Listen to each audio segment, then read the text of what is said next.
Salut, j'espère que vous allez bien. Aujourd'hui, je vais vous raconter une histoire qui est juste incroyable. On estime à près de 180 millions d'euros de pertes en crypto, perdus peut-être à tout jamais. Cet argent-là appartenait aux clients d'une plateforme d'échange de crypto canadienne. Est-ce que tu penses savoir ce qu'il s'est passé? Peut-être que tu connais l'histoire de Jerry Cotten. Donc on se lance un petit défi, mets-moi en commentaire si tu penses savoir ce qu'il s'est passé. Et ensuite, on verra bien qui de vous a trouvé la bonne réponse ou qui s'en rapproche peut-être le plus. Je lance l'intro et je te raconte ça juste après.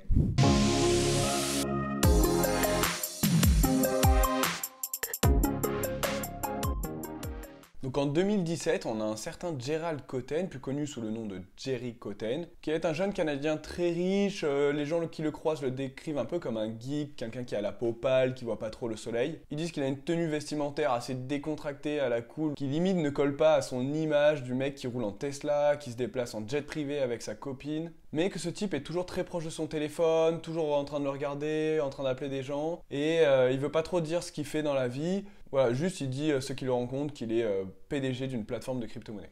Et cette plateforme, c'est Quadriga CX, la principale plateforme d'échange de Bitcoin et de crypto au Canada à cette époque-là. Et malheureusement, un an plus tard, sa femme Jennifer Robertson annonce sa mort lors de leur voyage de noces en Inde.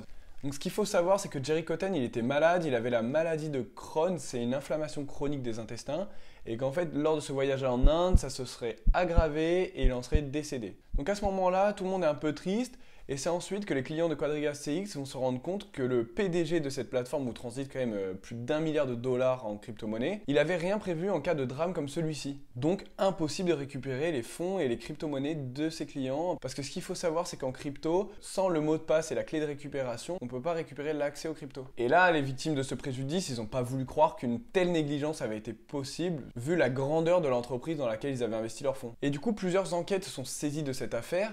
On parle quand même du FBI, de la gendarmerie canadienne, d'agences gouvernementales et même des détectives payés par de riches clients. Et ils se sont rendus compte que ce Jerry Cotten n'était finalement pas si clair que ce qu'il essayait d'en donner l'air. Donc je vais te retracer l'histoire de Jerry Cotten et tu vas comprendre à quel point il n'était pas si honnête que ça. Donc il grandit près du lac Ontario, il a des parents qui sont antiquaires et plus tard il obtient son diplôme en administration des entreprises. Donc le Bitcoin il a été vraiment créé entre 2008 et 2009 et Jerry Cotten lui découvre ce monde-là et du coup le Bitcoin en 2010.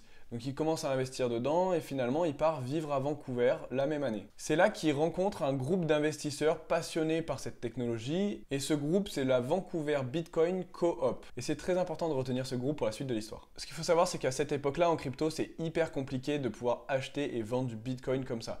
Il faut passer par plein d'intermédiaires pour arriver jusqu'à une plateforme qui est à Tokyo. Et du coup il décide en 2013 de fonder Quadriga CX. Pour Quadriga Coin Exchange. Et pour ça, il va s'associer à un soi-disant trader aguerri qui s'appelle Michael Patrin. Et on peut dire qu'ils ont eu quand même pas mal de chance parce qu'à ce moment-là, en 2014, il y a plein de plateformes concurrentes qui vont mettre la clé sous la porte suite à des bugs informatiques, à des hacks, à des vols de crypto du coup, et même des arnaques. Du coup, Quadriga CX devient la première plateforme d'échange de crypto-monnaies du Canada, ce qui est quand même énorme. Ils veulent carrément rentrer en bourse l'année suivante et Jerry Cotten il déclare « Nous sommes très excités à l'idée d'offrir une transparence sans précédent ». Et finalement, il y aurait eu un accrochage assez rude avec un investisseur de Quadriga CX qui a finalement amené tout le conseil d'administration à démissionner de Quadriga CX. Du coup, Cotten il se retrouve à ce moment-là seul à la tête d'une entreprise qui gère plusieurs centaines de millions de dollars. A priori, il est carrément dépassé, il n'arrive pas à tout gérer et il va perdre beaucoup d'argent. Les autorités financières suspendent son activité, il perd 12,5 millions d'euros suite à un bug informatique et il a une saisie de 19 millions d'euros d'origine frauduleuse qui est faite par la banque canadienne,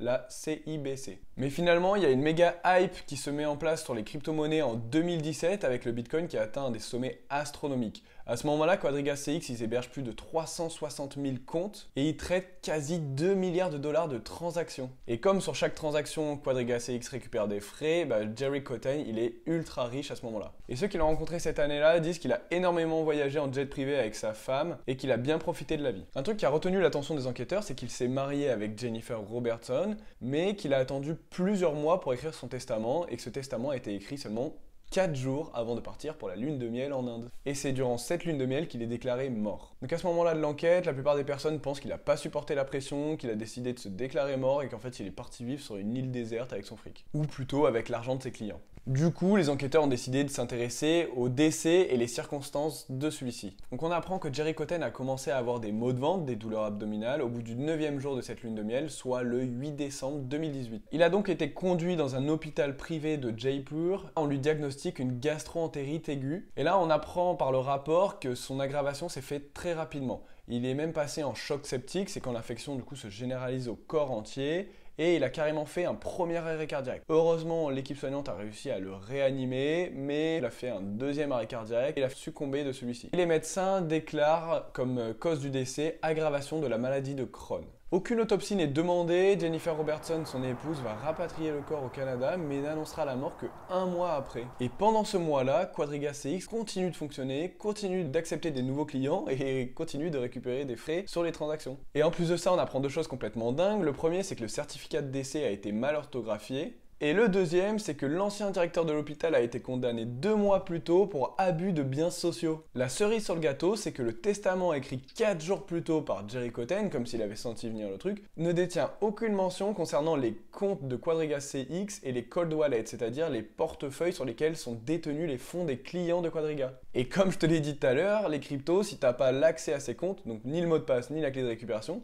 et ben c'est impossible de récupérer ce qu'il y a dessus. Alors là, les interrogations, elles fusent et les enquêteurs se disent bon, on n'en sait pas assez, maintenant on va enquêter sur son associé Michael Patryn, et là c'est le pompon. On apprend que Michael Patryn était aussi un habitué de la Vancouver Bitcoin Co-op, le fameux groupe d'investisseurs en crypto dans lequel est rentré Jerry Cotten en 2010. Les enquêteurs ont donc interrogé les membres de ce groupe et plusieurs disent se souvenir que Michael Patryn changeait régulièrement d'identité et de nationalité pour justifier une soi-disant lutte contre des escrocs. Donc ils faisaient comme eux pour lutter contre eux. Et qu'ils sous-entendaient avoir un passé plutôt compliqué et connaître les rouages et les secrets d'un monde très obscur. Ils affirment qu'un beau jour, il a débarqué en 2010 à cette Vancouver Bitcoin Co-op avec un fameux Jerry Cotten et qu'il l'avait rencontré quelques jours, quelques mois auparavant. Sauf que l'enquête va montrer qu'ils se connaissaient en fait depuis au moins 2003. Leur première rencontre se serait faite sur Talk Gold, c'est une plateforme dédiée aux investissements à haut rendement ou plutôt connue sous le nom de Ponzi, donc plutôt des arnaques. Et sur ces forums, on y retrouve des investisseurs mais aussi beaucoup d'escrocs.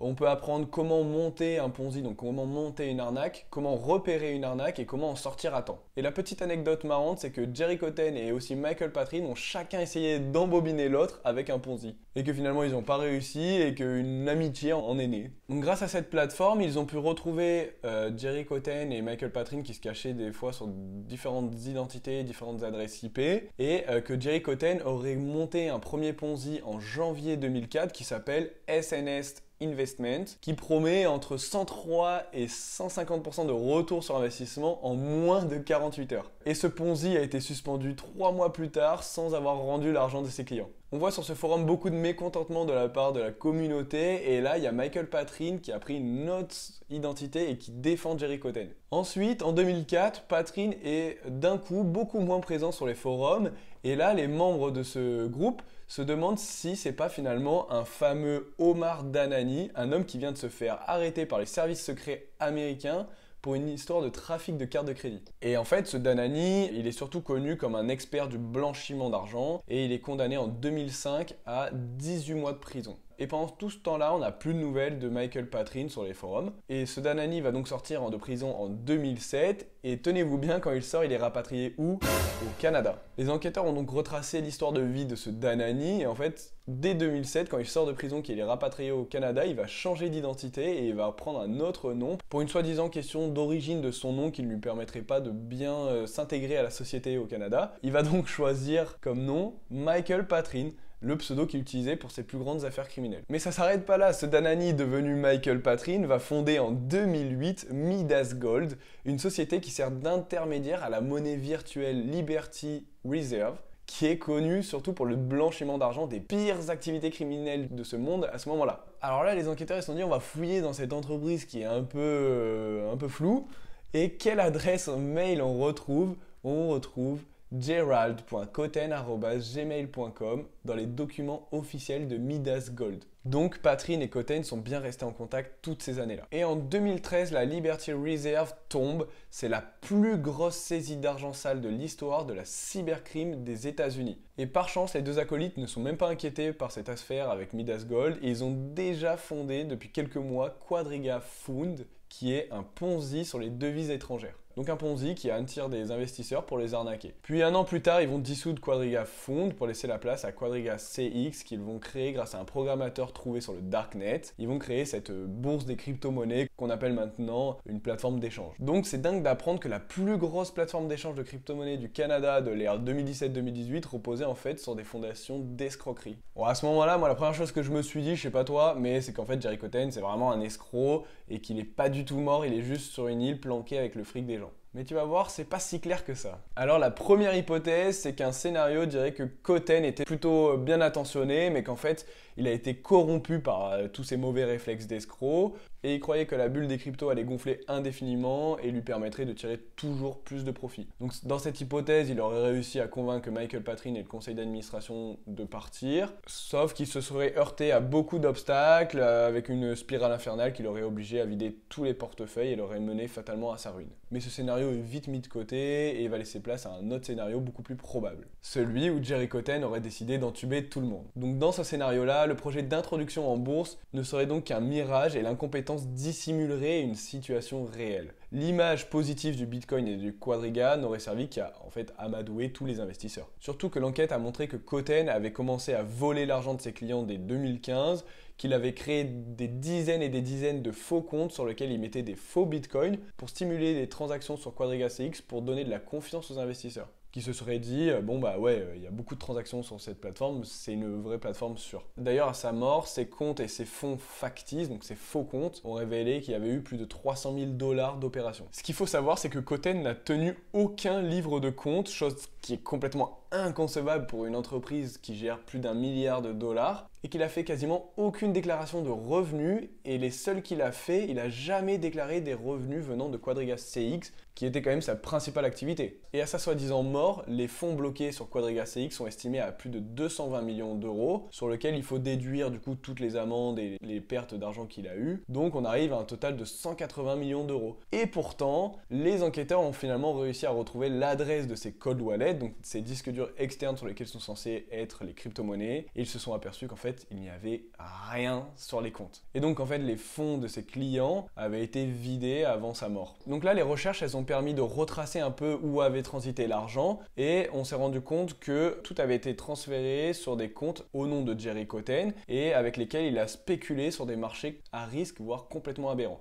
Et ils se sont rendus compte que la plupart de ses comptes s'étaient retrouvés quasiment vides parce qu'il avait perdu cet argent dans ses investissements à risque. Et il y a un opérateur des marchés qui a été interrogé et qui a déclaré qu'il avait vu Koten miser la quasi majeure partie de son argent sur des investissements extrêmement risqués et pour ne pas dire a priori totalement désespérés. Et donc qu'il aurait perdu des sommes astronomiques. Alors c'est vraiment pas impossible qu'il soit devenu complètement fou avec cet argent et qu'il ait tenté ce dernier investissement pour essayer de récupérer ses mises perdues. Mais, encore un retournement de situation, ce scénario va être remis en question. Et il va être remis en question par deux témoignages. Donc le premier, c'est celui d'un de ses associés qui dit l'avoir entendu parler d'un coffre-fort fixé à une poutre dans son grenier. Et en fait, quand il a appris sa mort, il a décidé d'aller voir si celui-ci était toujours là et qu'il a retrouvé les 4 pattes vis, mais il n'y avait plus le coffre-fort. Celui-ci avait disparu également. Et le second témoignage qui maintient cette thèse, c'est celui de Eric Schels, un pilote d'avion qui dit avoir vu Koten sur un aérodrome avec plus de 50 000 $ en liquide. Et la rumeur parle d'employés de Quadriga ayant eux aussi pris des jets privés avec les poches pleines de fric. Sauf qu'à ce moment-là, si on se rappelle bien, le multimillionnaire se vantait d'avoir voyagé dans plus de 50 pays sans jamais avoir été contrôlé ni par la douane, ni par les polices des frontières, enfin tout ce que vous voulez. On peut donc s'imaginer Koten et ses associés voyager pendant plus d'1 an à travers le monde pour dissimuler tout cet argent dans le but d'y cacher toute sa fortune en préparation de sa future disparition. Ainsi, toutes ces transactions délirantes qu'aurait effectué Koten les mois précédant sa mort seraient en fait totalement calculées et